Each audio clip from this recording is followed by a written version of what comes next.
It's race day at Sebring for TC America, powered by Skip Barber. Welcome to Central Florida and race number 2 of the doubleheader weekend. My name is Ryan Marine. Calvin Fish is alongside. We'll hear from Amanda Busick in the pits here shortly. An exciting race number 1 yesterday reshuffled the point standings, and it makes for a dramatic second day of this twin build here at one of the classic circuits in North America. Race number 1 in the heat of the day in Sebring, Florida, and it was an all-Ricca Autosport front 2 rows. Hyundai taking the top 4 spots as the green flag came out. Championship leader coming into the weekend was lining up in the 5th spot. Really struggled, Braden Arthur, right off the start, and things only got worse from there. Mechanical issues after just 2 laps, and that really opened up an opportunity for Andre Castro, the pole sitter, to try and make an imprint on the championship. Further behind him, though, good battles breaking out between a couple of accurate teams. Mike Lamara, Logan Anderson side by side through the sweeping sections of this famous circuit. A little later on, side by side as well. CJ Sepulveda fighting his way up after a difficult start to the race. But at the front, Andre Castro took his 2nd win of the season, and with it, a 5-point lead in the championship as we get set to do it again in race 2. It is much more comfortable, to say the least, here this morning than it was for race number 1 yesterday. 82 degrees in the air. Track temperatures, though, already up into the triple digits, Calvin. It's still going to be a challenge, but I think car and driver alike happy that it's much more temperate here for race 2. Yeah, more moderate here this morning, but still the sternest of challenges here at Sebring. Just the racetrack itself, the heat that we're experiencing here this weekend has really put a heavy demand on the cars trying to survive even this 35-minute sprint race. And boy, did we ever shake up in the points yesterday with Castro finally breaking through, getting that first win on the season with a run of podiums leading into this race weekend. It seems like there's been a bit of a BOP change, swung Hyundai's way a little bit, and we'll see what happens here today with Braden Arthur with a lot of work to do coming into this weekend as the championship leader. Exactly. Championship has swung Hyundai's way as well with the way that things played out yesterday. For more on the late developing stories, though, let's head down to the grid and Amanda Busick. Good morning, guys. And with some confusion yesterday for podium celebrations, Andre Castro did not get his winner interview. So I went over this morning and promised him that we would come see him. He is back on pole for race number 2 and now the championship leader. And Andre, when you go to yesterday, you knew everything that was on the line, especially with Braden's issue. How big of a change is this in your season? Well, it's really big, but it doesn't really change our approach today. Our approach is just to keep this Hyundai stranglehold at the front, which, we were happy to sweep the podium yesterday. And, yeah, the Elantra's just been really good over the bumps this weekend. Sebring's famous for its bumps, and we've really been able to handle them well. So, trying to keep all the Hyundais at the front and keep Jeff happy over at Ricca Autosport. We talked this morning about how humbling racing can be, and you've been on both sides of it. But when you start finding success, how motivating is it? That's a good question. I think it's always motivating to be at the front, having a chance to win when you have a good car. And it's just about, remembering, I guess, those times where you maybe wish you had one. We're working really hard, in some races finishing mid-pack, back of the pack, and kind of remember how far you've come and to be in this situation, just to be grateful for all that. And yeah, just to see what's on the line here with the N Cup and with the TC America Championship. So I'm motivated, ready to go. What some words from our championship leader at present. You'll see the Ricca Autosport 4 Hyundai straight on row 2. Joey, come with me, bud. The story back here is all the way at the back of this grid. Braden Arthur starting from the rear. They had a fuel pump system or fuel sensor issue yesterday.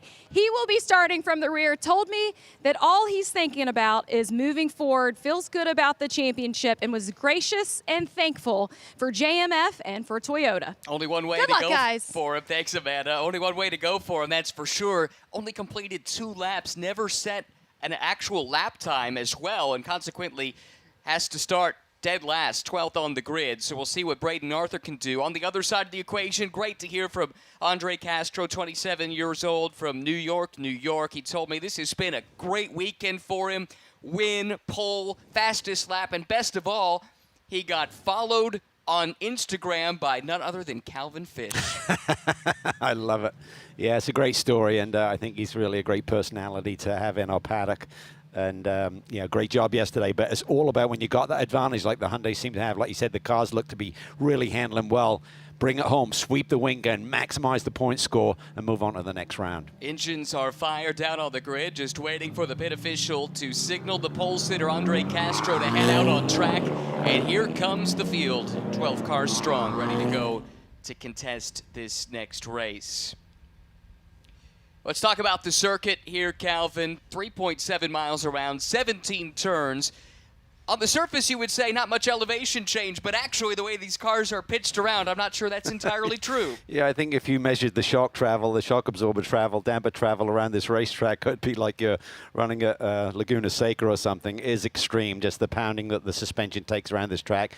And I really feel that a couple of the fast corners here are the most demanding that you'll see anywhere on the North American circuit. Turn 17, turn 1, super, super challenging. You really need the car to be working well through there, and that's where the Hyundai seems to have an advantage. We saw that great battle there for that final step on the podium yesterday, where the Acras look to be a little bit more lively compared to the Hyundais. So we'll see what happens here today. But Braden Arthur, he's got a lot of work to do. He's got all-wheel drive in that Toyota.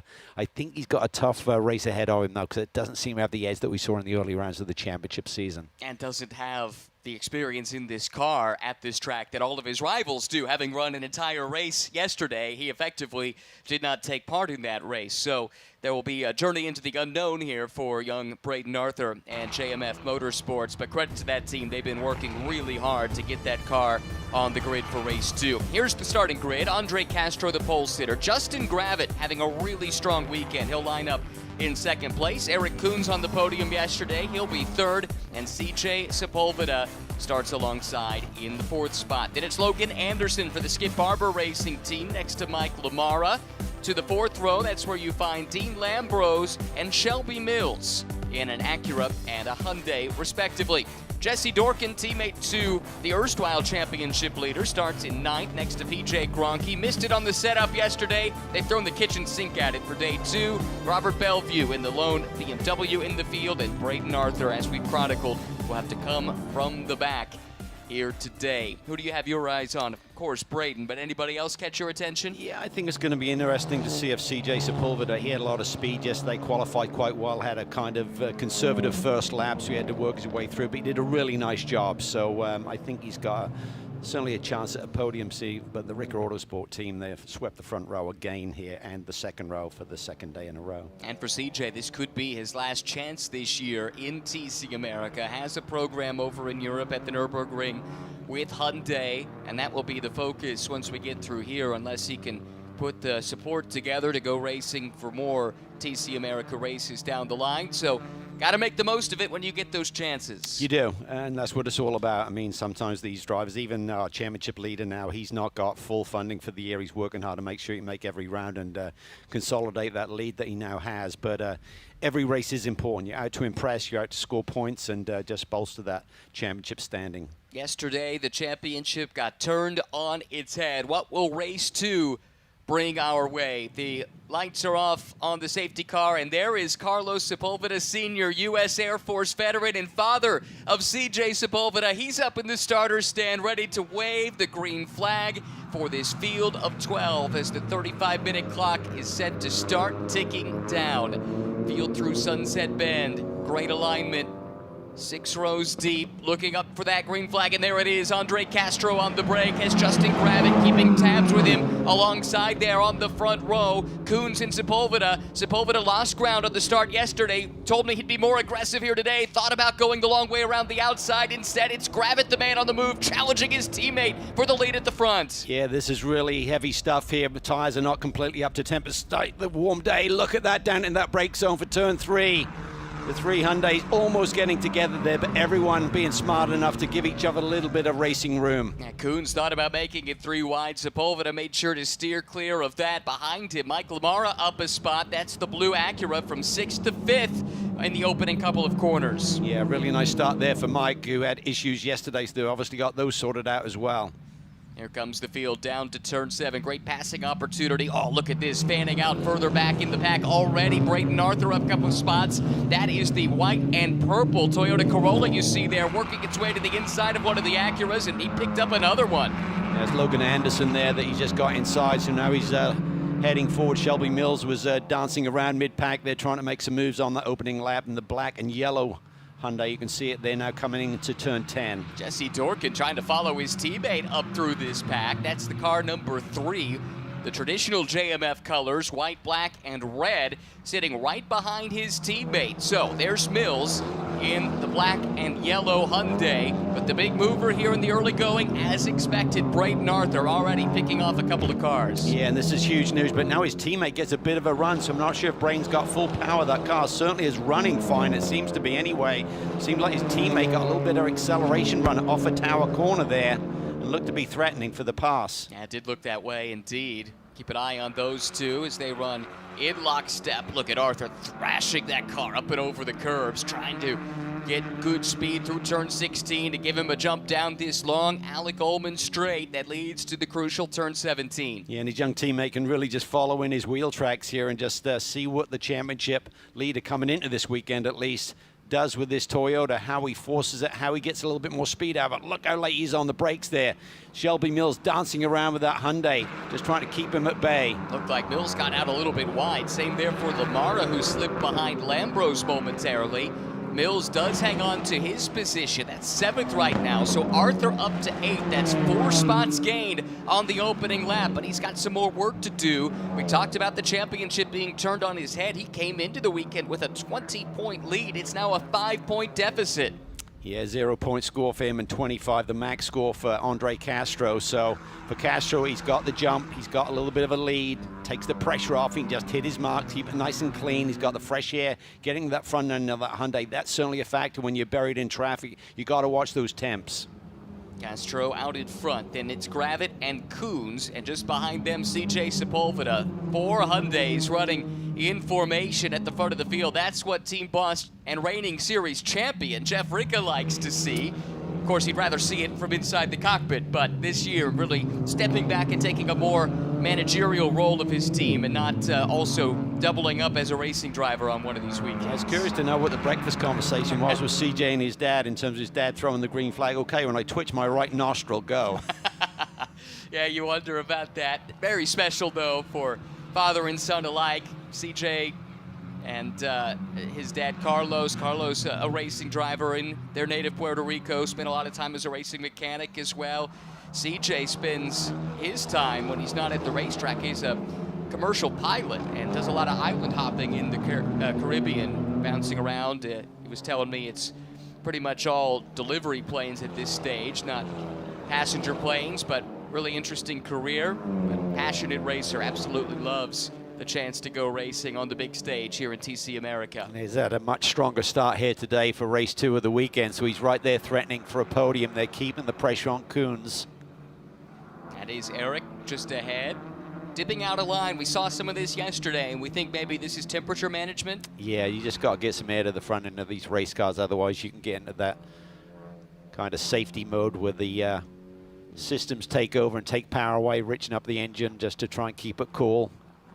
Lamara on the charge here, taking a peek at Lambros. Lambros Skip Barber car twitched a little bit, kicked him out wide. Those bumps can do that. You hit them wrong and you end up a lane and a half or two further to the outside than you intended. Yeah, and sometimes it's uncharted territories. You could see Lamara there's kind of tucked it to the inside, tried to get front end grip there, and it kind of just bounced him wrong there. And he had to sort of like sort it out. So it's always an adventure there through turn 17. Remarkable corner. 5th and 6th, that's the battle we're watching. Shelby Mills trying to get up into that mix as well. 5 minutes gone by, a chance to head back to the pits at Amanda. Yeah, unfortunately, we talked to Mike Lamaro here on pit lane yesterday with his helmet off, which meant he was out of the race. Not a good look. There were some issues happening under the hood of that Acura. And in talking to Mike this morning, it was a leak in the oil line connected from the engine to the turbo. That was fixed overnight, ready to go. I saw Mike get on his bike this morning and started doing laps in the paddock. He said, I got to warm up the driver here today, too.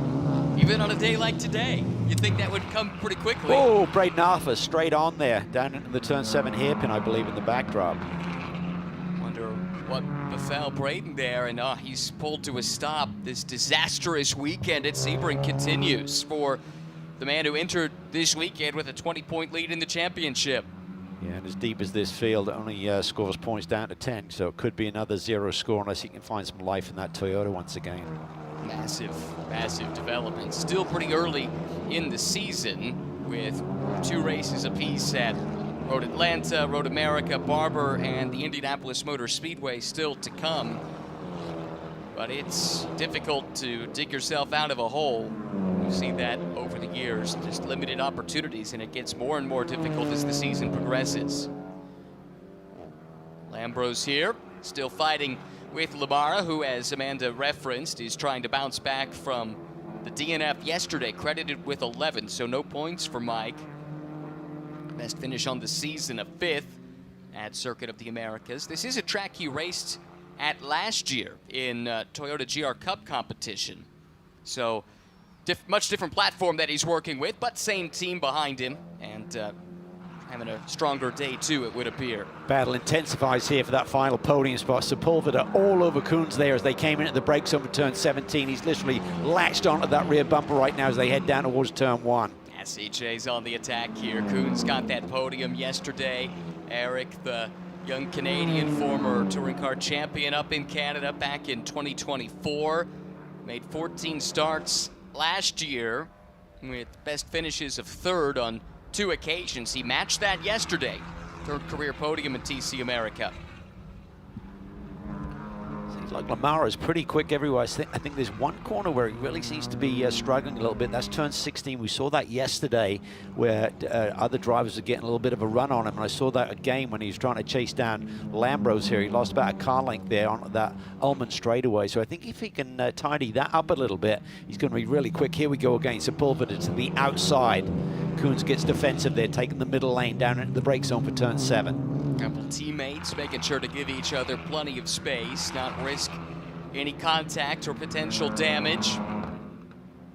There's a huge difference in the emotion from finishing 3rd to 4th. Obviously, 3rd, you're on the podium spraying some champagne, so CJ's going to want to get this run done if he can and get around his teammate, celebrate with his daddy through the green hit this morning. CJ debuted in the series at Sonoma last year and had podiums in both of those races, a 3rd and a 2nd, but only had 1 more podium in the remaining races a year ago and hasn't had one yet in 3 starts here in 2026. He can see it, it's right there, but he has to pry it out of the firm grip of Eric Coons, who would love to go back-to-back on the podium here if at all possible. Now, problems for Braden Arthur, as we've chronicled, and Amanda might be able to provide us some more information. Hey guys, yeah, down at JMF Motorsports, and I think the team looks as probably upset as Braden Arthur does inside of that Toyota. It is a punctured radiator for the former championship leader. The team believes that it happened with contact in turn 17, but he's pulled off to a part of the track that is safe. They will get him off the racetrack, but weekend done for Braden Arthur. Boy, that is unbelievable, the way that racing fortune can turn so abruptly. Yeah, and like you said, he didn't get a fast lap yesterday, so he is buried at the back of the field and had to fight his way through, and you're taking a little bit of risk. You can see that Castro's leading up front. He's just trying to get up into the bigger points-paying position, so I'm not sure what exactly occurred there, but the team is indicating he did have some contact there in turn 17 and immediately just took it down the escape route there in turn 7. Hadn't finished worse than 2nd in any of the 4 races coming into this weekend. Leaves Sebring with no points. Yeah, it's hard to believe the amount of effort that goes in from all of these racing organizations and the drivers in terms of their prep, knowing this is going to be a tough weekend. Even though it's a 35-minute sprint, you're going to hit the gym for a few extra hours in the prep for this weekend and just try and acclimate, whether it's a sauna, getting the bike in the sauna, a stationary bike in a sauna, just trying to somehow replicate the conditions that you're going to suffer through. Here comes CJ Sepulveda down to the inside. That's really tight. gap was there, and then it almost went away. He had to take to the curb there to avoid contact. Now he's in the grass as they accelerate through turn 8. Still side by side, battle for the final podium spot. Again, a couple of teammates here for Rick Autosport. It's not over yet. Sepulveda to the left, Coons to the right as you see them on the screen. Look at them squirm under the brakes there. Coons rolls a great deal of speed around the outside, and it's just enough to fend off the challenge. That was really nice by Eric Coons. It looked like it was game over in terms of maintaining that track position, but he was like a terrier trying to hang on to it. Race Vision powered by AWS, your best sector times, all Hyundais, but it's 3 different cars with the 3 best sector times in their respective sectors. Yeah, and the 2 leaders have been separated by just thousandths of a second, so no surprise to see them maybe trading off fast sectors here on this overall lap. Coons still under assault from Sepulveda, who has his dander up here on race number 2. Talked to him briefly yesterday, and he was kind of frustrated the way he got shuffled back at the start. He was really circumspect. They're racing on a budget. Crash damage has to be a consideration, and it's tough to be as aggressive as you need to be when you have to be thinking about your budget in the back of your mind at all times. It is, and it's an extra layer to the dynamic when it's one of your teammates that you're around as well, like he's in right now. We saw Jeff Ricker there not happy with something. I think that was the shot we saw on the pit box there of Jeff kind of remonstrating a little bit about something he's not liking what he's seeing. There he is, champion a year ago. Talked to him too in the paddock yesterday, and I told him every time we see him there in the pits, I can almost see the thought bubble above his head, picturing himself in the race car. And he said, you know what, Ryan, that's pretty much what's happening. Yeah, he's a serious fella, but just admire what he's done behind the wheel with championships, and certainly leading this strong force, this armada of race cars that he campaigns with every single weekend now. Did say he might make a cameo appearance or 2 before the end of the season if the opportunity was right, but his focus is on his team, this budding partnership with Hyundai. Not even budding, it's flowering at this stage. Long-term partnership that has seen him go and race in South Korea, represent the brand at the Nürburgring, among other places. He's been doing some endurance racing down in Mexico, actually. They've got a big 24-hour race later on this year at Autodromo Hermanos Rodriguez that they've prepped a car for. One of these cars, actually. He said very minor adjustments to go endurance racing, just a quick refuel mechanism and slightly different engine mapping for fuel mileage, and also have to adapt to the high altitude up there in Mexico City as well. But they said they've had some really good success running these cars in long distance races down in Mexico here recently. He has a great platform, and let's see if he can take it a little bit further afield than just the championship here. So great news. He's obviously working hard, getting a lot of attention. I'm sure his phone rings quite often in terms of, you know, what can we do here in the US, and are you willing to maybe take your cars further afield? But there's some great little battles going on here. Look at this. Jesse Dorkin having a great run here with Logan Anderson on the approach to 14, 15, 16 switchbacks. And this is good stuff here. Dorkin to the outside, Anderson to the inside, and Dorkin, can he keep the foot down? I don't know that he could. Might have had to crack the throttle briefly. That allows the Acura to sweep back in front. So we'll keep our eyes fixed on the fight, but while we do so, let's go back down to Amanda. Well, I heard you guys say that Jeff Rica looked upset, so I got on my bicycle and rode down and rode up to him, said, were you upset, Jeff? And he was like, I sure was. Team contact, and emphasized that word about 3 times. Now that is what it's all about. You talk to Jeff, and all of his drivers will say the same thing. It's about Hyundai first, team second, driver third. That is their priority and has been for many years. Yeah, absolutely. And you know, I got a feeling that we're going to be seeing Jeff Ricker. Oh, look at this battle. This is fantastic. I think this is the best race we've seen Jesse Dorkin have this year. He's gradually finding his confidence and comfort in this race car, and he's having a great little battle here. And Logan Anderson always seems to be putting on a great show so far this season, doesn't he? He always finds the battle. Yeah. A little like Mirko Schultes in GT America. You know if there's a fight, he's going to be in the thick of it. Speaking of the thick of it, they're coming through a big cloud of dust there. Looks like no harm, no foul. Someone must have just dropped a wheel up ahead. I suspect it could have been Shelby Mills. That's the next car up the line. But yeah, I agree. Great analysis on Dorkin. This has been his best showing so far. First year racing cars with any significance. Comes from a karting background in his native Colorado, but has adapted well and is only getting stronger as the years progressed. And this racetrack really allows these TC cars to go side by side. Little bump there, little argy-bargy as they approach turn 10, Cunningham Corner. Dorkin tries to make the outside line work. Anderson, though, still hanging tough as well. This is why we love touring car racing. They're not the fastest cars here on site, but they can run close together. You got great disparity in the platforms. Front-wheel drive Acura, four-wheel drive Toyota. Right now it's the Acura that has the edge. Yeah, Jesse just needed to give it up a little bit earlier there in the approach to 13 so he could tuck the nose back on the bumper of that Acura. You can see he had to wait, and then he loses a car length or two. If he could get around Anderson to get to 8th, that would be his best finish on the season. It sits right there. Looks achievable, but clearly these cars are making their speed in different places. They're both about the same pace, but certain sections of the track, it ebbs one way and then goes back the other. This battle for that final podium spot has not died down whatsoever. CJ has regrouped here, back on the tail of Coons. CJ's car, he's driving it well, but the car seems to be really hooked up. I know it's the same team, but there could be some subtle difference in setup or just the way the car is reacting individually to the racetrack this weekend. But he has got a really fast race car and done an awesome job. He's just got to figure out a solution to this puzzle of Coons just positioning that car perfectly. Yeah, we've seen Eric do that quite a bit over the last year and a half or so. He's very good in defense. Doesn't get caught up with the car that's there at his mirror, and that's not always the easiest thing to do, to not be affected by the car that's putting all that pressure on you. Absolutely, it's a real asset to have if you can stay poised and calm in those racing situations, not just panic. Just recognize I'm okay, and just sit here on your flank, and by the time we get to the next corner and some of these switchbacks, I'm going to be in the right place.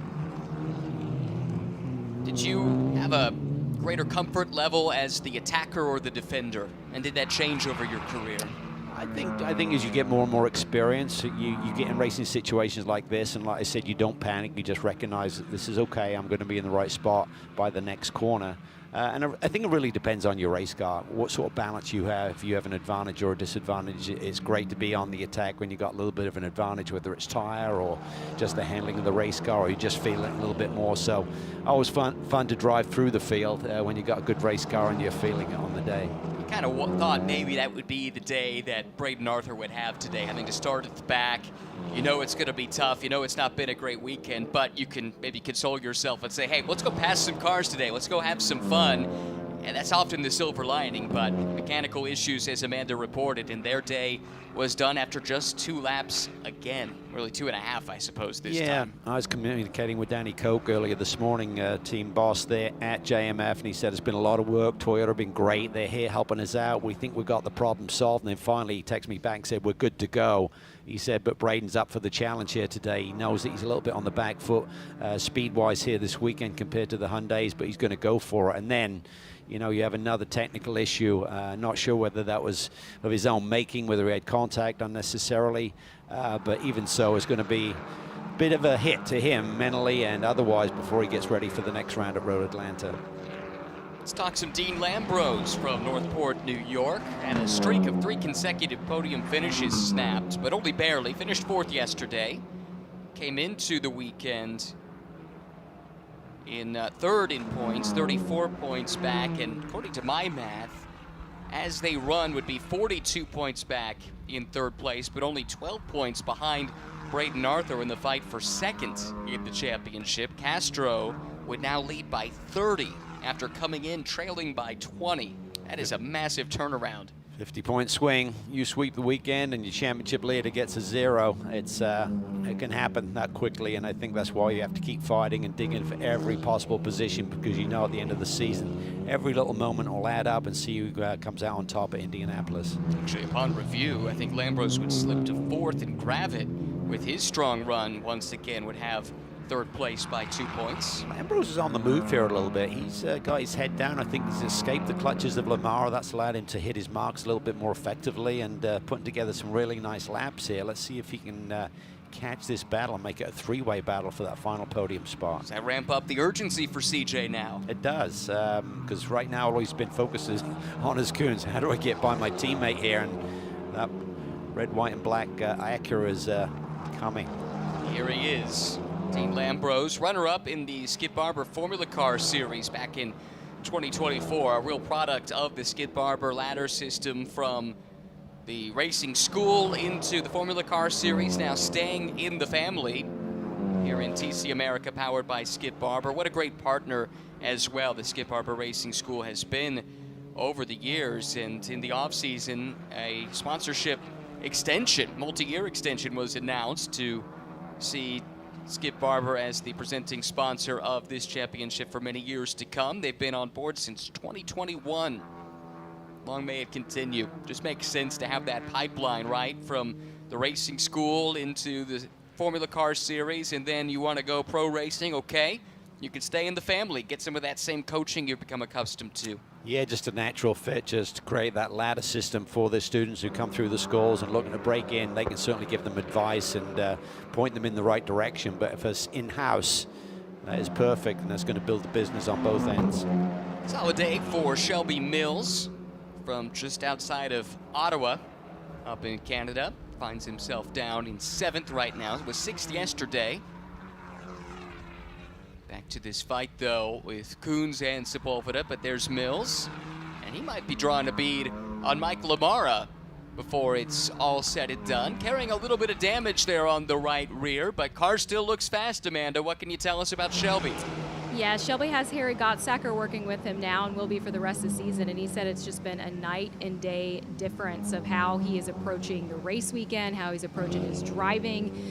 He's just grateful and thankful that he has Harry in his ear now and has noticed it almost immediately here yesterday. But I was talking to Shelby this morning. One of his crew members, a guy named Michael Atwood, asked me if I could give a shout out to his boy Atticus, who turns 2nd tomorrow, or turns 2 years old tomorrow. And Shelby said, hey, can you tell my girlfriend Keely happy birthday too? So I don't know if you guys know this about me, but when I was in elementary school, I worked the inner broadcast feed, and my job was to announce the birthdays. So it's a full circle moment for me down here on pit lane. Happy birthday to those with Shelby Mills teams today. What's old is new again. And happy birthday to everybody out there.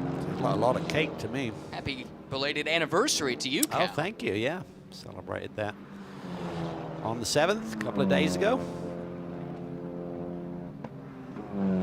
Special times for many right now. It's a great time in motorsports, so much going on globally across the board. We focus in on this battle once more, with Coons still hanging on to 3rd place despite all the haymakers Sepulveda has been throwing his way. And we heard Amanda talk about Harry Gottsacker helping with some coaching.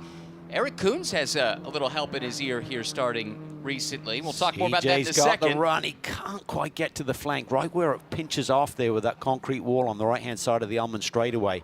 Now he tucks it to the inside, but he's just not going to have the momentum coming off. Coons is doing such a fantastic job of hanging on to this 3rd position. Might be a little loose body work left front there for Sepulveda. Nothing.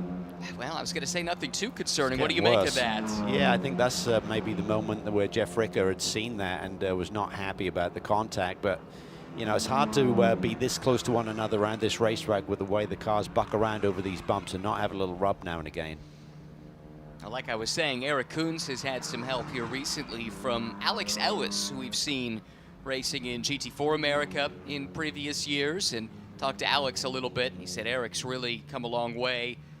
They're really honing in on finding the limit and making small adjustments to make sure you're not overstepping it and burning off your tires. That's something Eric had struggled with at times early on in his touring car career. Ooh, another touch, another touch. That was, you could see that one developing, because just on that brake zone, the cars move around a little bit, and CJ was trying to put it in a hole that really didn't exist. But yeah, I think to your point, Ryan, when you get into the sport, there's big chunks of time to be found, and then it's all about the fine tuning and just really not asking for too much. You're not going to see the same rapid rate of progression, but then it's just the fine tuning and kind of polishing the rough edges off the stone to find that last bit of performance. Now, this has been a stout rearguard action fought by Eric Koons seemingly all race long. Let's look back at this here. The two teammates have been pretty close together, and that's now the second time they've come together. Yeah, I think John Fergus, the race director, and the stewards may be looking at that. There's, I don't think our man Jeff Ricker is very happy. He looks like, what are they doing? I think he liked it better when he was in his race car, couldn't see it, and just would take stock afterward. Now, to their credit, though, Eric and CJ both have been able to continue on. And the fight continues with 9 minutes still to go. So PJ Gronke down in 10th right now. He told me yesterday he hates not being at the front of the field. They took a real swing on the setup at his request yesterday. I think it was something philosophically that he had tried with success when he was running minis in the past. And Jeff basically said, all right, whatever you say, PJ. And there was kind of a told you so moment going on when I walked past their tent. It was all in good fun. PJ, little sheepish, I think PJ probably got a similar look to the one we just saw Jeff Ricker have on the pit stand when he said, let's turn the car upside down. And proof is in the pudding. We expect PJ to be up there fighting for that top 5 and maybe a podium. And a little bit of time off his teammates here this weekend, which is very unusual. Yeah, he's really excited, though, for the next round of the season. That's at Road Atlanta, a track he's never driven at before. That's coming your way, June 12th through the 14th. Really excited about SRO's return to that great track. And then here is Robert Bellevue for the Dynamic Racing Services team, DRS. Only example of this BMW racing in the U.S. right now. Hope for more across multiple series in the weeks and months to come, but Robert just enjoying the chance to race a modern race car, comes from historic racing. He told me earlier in the year the best thing about this car is the air conditioning, and I'm sure that's never been more true than it is this weekend. Yeah, definitely need it here this weekend, and just great to experience racing formats and experience the awesome racetracks that we visit on the calendar this year. And a big smile on his face when I chatted with him yesterday. Absolutely loving this opportunity. Lambros here is really honing in on this pair that have been following each other all race long. The battle for third, as you can see it there. Koons has it right now over Sepulveda, but they need to get on with the program. I think Koons has got comfortable sitting there at that pace and keeping CJ at bay, but Lambros having escaped Lamara. He was in a little bit of a battle there through the first phase of this race. Got his head down and is closing rapidly on those Hyundais. He is. Mentioned his runner-up finish in the Skip Barber Formula Car Series Championship in 2024. He was runner-up to Oliver Weldon, son of the late Dan Weldon, who's making his Indianapolis Motor Speedway debut this weekend. Had a podium in USF 2000 yesterday, did Oliver. That's awesome. Great.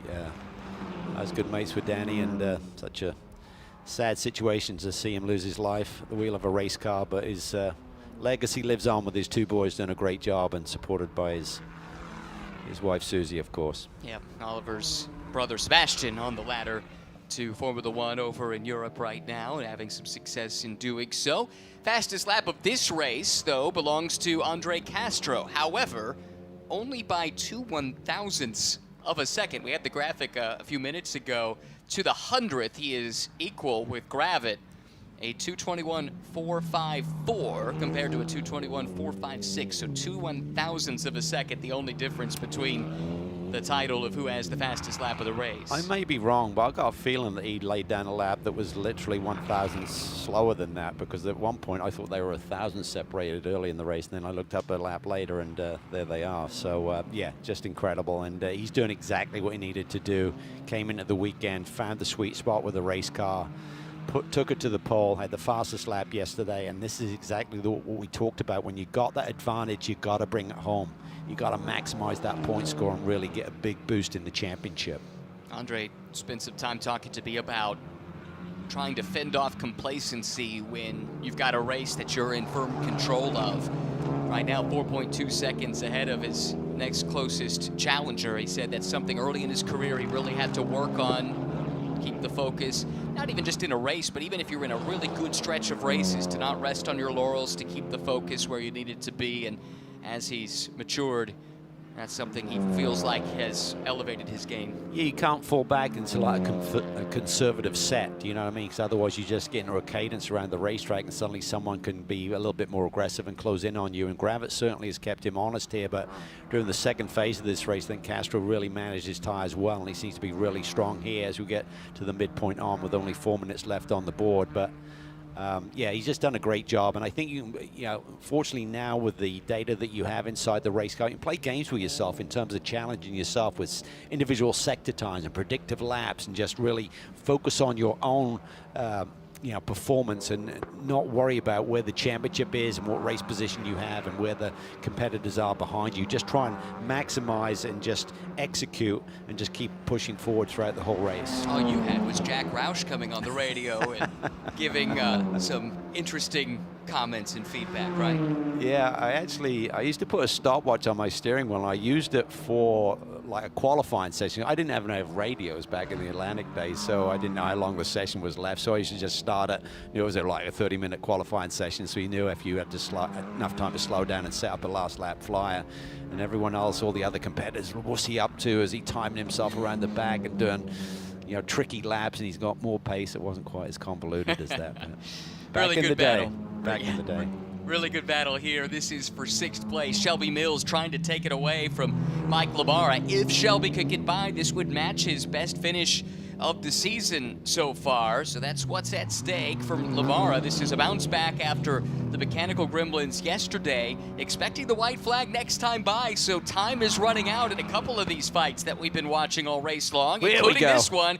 Wow! Lambros has caught CJ, and he's to the inside. Looks like he is on the verge of taking the spot, and he does. Pounces immediately as soon as he caught that group, but that's cost them a little bit of time to Coons. So now he's got a regroup here. Just keep that momentum moving forward. He's really found a sweet spot, or the race car has come to him a little bit late in the going here for Lambros. Great job there. CJ's trying to respond here. Yep, looking to the inside. Tough place to make a pass, though. It's pretty much full throttle through this section here. This is awesome news for Eric Coons. He suddenly has a huge buffer. Lambros having to play some defense as CJ's going to counterattack. Yeah, and this is just costing time. This is exactly what Eric Coons needed. He's going to come on that back straightaway with a little less speed there than CJ. And all the time, Coons is just pulling away. Yeah, Eric disappearing into the distance. CJ didn't quite get the timing right, it appeared, up off of 16 to get the run that he needed. So he'll have one more chance, 3.7 miles around Sebring International Raceway.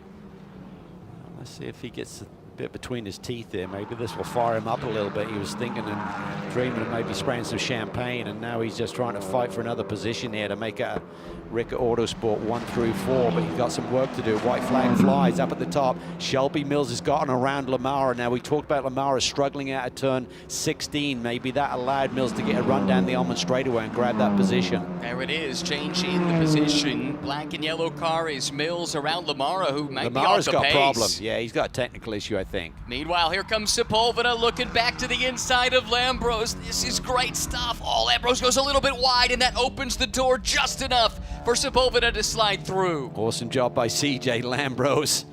Wringing the neck of that Acura there, trying to fight, but now he's got to regroup here, but Coons is just gone. I don't think his podium is going to be threatened now. Meanwhile, Castro leads by 5.6 seconds over Gravett. Then it's another 6 seconds back to Coons. Behind him, this battle, 4th and 5th, still very much up in the air on the last lap of this 35-minute sprint race. Accelerating off the hairpin, up through that left-hand sweeper called Fangio. Yeah, there is something wrong here. Lamara has plummeted down the order, finds himself now down in 9th spot. CJ protecting that inside lane into Cunningham. He's slow coming off the corner. Lambros is right there with a bit of a head of steam on him. Does he force the issue? This is a really tricky corner to try and make a move. Lambros has to set him up. Just try and get to the power. Straighten your hands. Get back to power a little bit sooner.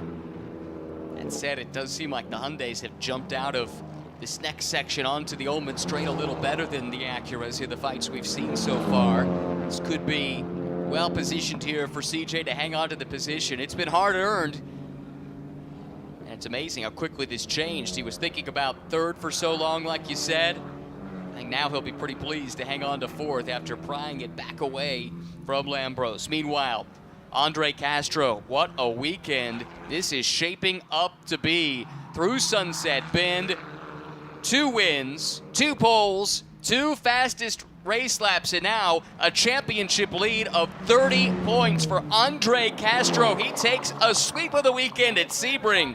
Gravett coming across the line now to take second place. Another podium finish for him. Coons will complete the podium in third place, and CJ Sepulveda does prevail in his duel with Dean Lambros. Now we wait for Logan Anderson and Shelby Mills. Here they come. Mills in 6th, Anderson 7th. Dorkin, solid day, ends up in 8th. Lamar limps home in 9th, but what might have been. And now PJ Gronke and Robert Bellevue still to come across the line and see the checkered flag. That was a great motor race. And I tell you, it's so competitive. We talk about Castro controlling things up front, but there were 6 drivers within 0.3 of a second of the fastest lap that he had in that race. So super competitive field right now. Here comes PJ to the checkered flag here at Sebring. And the Canadian will take the final points-paying position in 10th. Up next, that trip to Road Atlanta that PJ and so many of us are looking forward to. Great circuit. It's been a long, long time since this championship, which has gone through a number of name changes since that time. Was racing down there just outside of Atlanta. Can't wait to see the racing it produces, and I think these touring cars should be spectacular. Yeah, it's an immense challenge. Lots of elevation change there at Road Atlanta, so the teams and the drivers will certainly have their work cut out to get the cars working through there. But what a job by Andre Castro. Just didn't blip. Just perfect weekend. 3 wins now on the season and a sweep here at Sebring. The doldrums of COTA seem well behind him now. I say doldrums, it was still 2 third-place finishes, but never really felt like he was in a package that was going to contend for the race win, and third was about as good as he could have hoped for. Maximized those days, and then when the balance swung back their way, he was here to capitalize. 6 seconds in the final analysis for Andre Castro. Gravett didn't talk about him much all weekend, really, but 2 solid days with runner-up results. It's a Rika Autosport 1, 2, 3, 4 today. It's even better than yesterday when they were 1, 2, 3. Maybe Jeff will start smiling. Maybe now. Maybe. Lambros, great fight there to get up to 4th momentarily. Will settle for 5th. Mills late in the going up to 6th. Then Anderson, Dorkin in 8th. Lamara down in 9th, as mentioned. Gronke 10th. And Bellevue and Arthur 11th and 12th. Close fights throughout these fields, but a great result for Andre Castro. A look back on the second race of the doubleheader. Braden Arthur, starting out back after his issues in race number 1, wanted to go forward and quickly, and he was the man on the move in the opening lap as Castro was challenged by Gravett for the first couple of corners. It wasn't clear who would come out on top between those teammates. Ultimately, though, Andre Castro had just enough to sweep across the bow of his teammate and secure a lead that he would never relinquish. Ricco Autosport ran 1, 2, 3, 4. Arthur was up 4 spots when he had a mechanical issue for the 2nd straight day. Car pulled off the track, did not see the checkered flag. No points scored across 2 races here at Sebring. Lambros was certainly part of the fun today. That was a bold move to the inside of Sepulveda, but a couple of laps later, CJ got the pass right back, ultimately finished in 4th. But the man of the hour is Andre Castro, who sweeps Sebring in 26. Let's go. And there he is, out of the car. Celebration about to get underway. What a weekend for Andre Castro, who admitted yesterday there was a little confusion about where he was supposed to go, got pointed one direction, then took a wrong turn on his way to the podium. It's the only wrong turn he's made all weekend. It's the truth. It is the truth. This time, though, he knew exactly where to go. There's the Rick Autosport team there to celebrate. And today, we get a chance to hear from our race winner. Let's go down to Amanda. Well, as we step into Andre Castro, and Mom and Dad came over to give you a big hug and congratulate you on this win, but I don't have to tell you how significant this weekend is for invigorating a championship hunt with just 8 races left on this season. Where does this place Andre Castro? Well, in the lead, for sure, and that's the best place to be. You know, my whole career it's always about maximizing every race because you don't know if you're going to be back for the next one. That's pretty much been my entire life, so it's just I'm used to it at this point, just making the most out of everything, and I think that race was perfect. Just took care of the tire and managed to get a pretty good gap. So, you know, you want to, as a race car driver, that's what you want to do is pull a gap on the field and bring it home for the team, no damage and anything. So, wow, it happened, so happy. I did confirm with Jeff Ricca we will see you at Road Atlanta, but we know that the rest of the season might be unknown. If you could pitch people right now, why take the bet on Andre Castro? Perseverance, haven't given up these last 10 years, and I think it's finally paying off now. And there are so many times I could have given up, but not just for me. They should come on board and be on a winning car with Hyundai, with such an amazing brand, and with Rica Autosport, which has won. You know, they've won the last 3 championships. So, winning team, winning manufacturer. I'm just lucky to drive for them, and I think anybody would be lucky to be with our program. We'll see you in Atlanta. Sounds good. See you there. Well said, Andre. Congratulations. And he's right. Maximize the opportunity. You don't know when the next one will come. Yeah, I think he's a great ambassador, let's call him that, for the brand and for the team. And, you know, he's got this opportunity. He's grabbed it with both hands. And on days where he couldn't win, he brought home great podium runs, and that's what put him in the championship position coming in. And then he's obviously catapulted to the lead with a sweep of the weekend. So this is the way the championship stands, leaving Sebring. It is Andre Castro now by 30 points over Braden Arthur, who has a 10-point advantage over Justin Gravitt, who was vaulted up to 3rd place. Dean Lambrose in 4th, Eric Coons in 5th, and it is pretty tight there, 2nd back to 5th place. Logan Anderson, Mike Labara, Shelby Mills, CJ Sepulveda, and Matan Rosenberg, the top 10. Up next, a trip to Road Atlanta, June 12th through the 14th. We'll see you there.